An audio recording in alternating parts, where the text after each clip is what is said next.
আসসালামু আলাইকুম প্রিয় শিক্ষার্থী বন্ধুরা, আশা করি তোমরা সকলেই ভালো আছো। ফোর্থ উইকের অ্যাসাইনমেন্টে তোমাদের স্বাগত জানাই। প্রথমেই ষষ্ঠ শ্রেণীর ইংলিশ নিয়ে আলোচনা করব। ইউনিট এবং টাইটেল হচ্ছে English grammar and composition for class 6, unit 8 punctuation and capitalization. এখানে হোমওয়ার্ক দেওয়া হয়েছে। Have you ever visited a railway station? তুমি কি কখনো রেলওয়ে স্টেশন বা বাস স্টেশন ভ্রমণ করেছো? এই ভ্রমণের উপরে তুমি 200 ওয়ার্ডের একটি নেট দাও বা ন্যারেশন করো বা প্যারাগ্রাফ দাও আর কি। এখানে 7টি প্রশ্ন দেওয়া আছে, 7টি প্রশ্নের আলোকে তোমাকে এগোতে হবে। এবং দ্বিতীয় প্রশ্ন হচ্ছে বিজ্ঞান।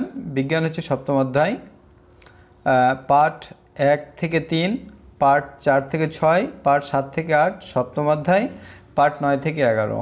এখানে নির্ধারিত কাজ দেওয়া রয়েছে 2টি চিত্রের আলোকে, তোমরা আশা করছি বুঝতে পারছো।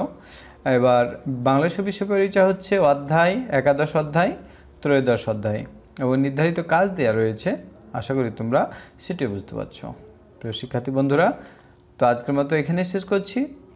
পরবর্তী অ্যাসাইনমেন্ট নিয়ে আবার আলোচনা হবে। সে পর্যন্ত ভালো থেকো।